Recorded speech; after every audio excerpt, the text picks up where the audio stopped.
Okay, this is just a short video to provide an overview of what the virtual classroom might look like. Now clearly we're all in lockdown and we're experiencing a range of challenges that frankly we've not seen before, but we're still expected to deliver our modules and our programmes and have an immersive experience for the students. And so I've put this together very quickly just to show you what a virtual classroom might look like and talk very briefly about some of the technologies that might help us do this.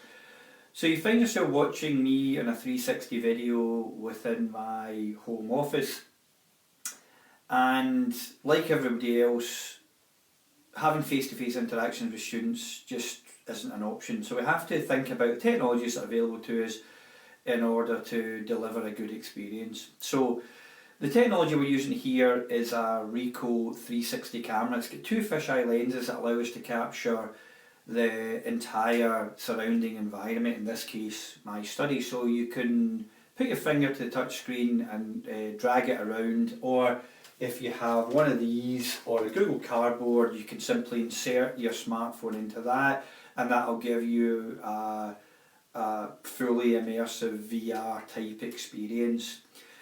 So that would give us the virtual classroom, and obviously that's quite powerful if we're talking about perhaps going in and filming a logistics hub for Amazon, where you can clearly see the challenges they're experiencing, or we could go into an award-winning restaurant and see how the entrepreneur has combined the different components of the business model to create a distinctive offering. So taking students into a 360 VR experience remotely can be quite powerful.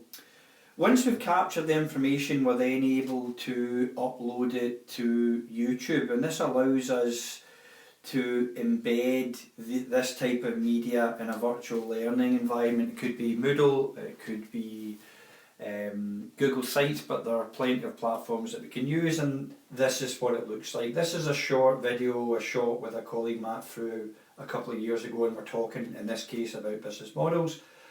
And okay, sitting here, Alan. Tell about this coffee shop and off it when you go.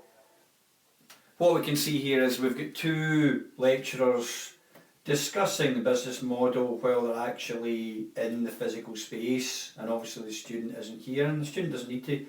And we can point to different elements and we can discuss and contextualise the learning from the lectures, which again could be digital, as I'll show you in a minute.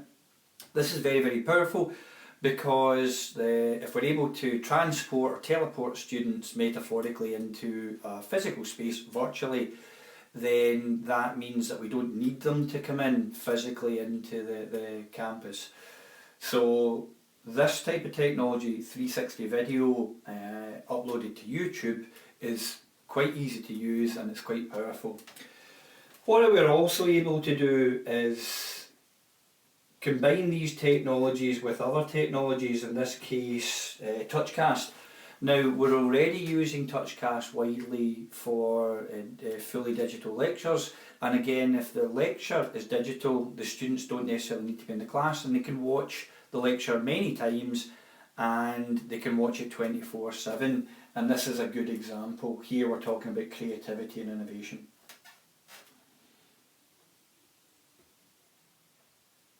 So let's give this a try and practice. Now as students, consider the classrooms pictured below from a teaching and learning perspective, and here think about what are the positive aspects, what are the negative aspects, and then from this what would an ideal teaching and learning room.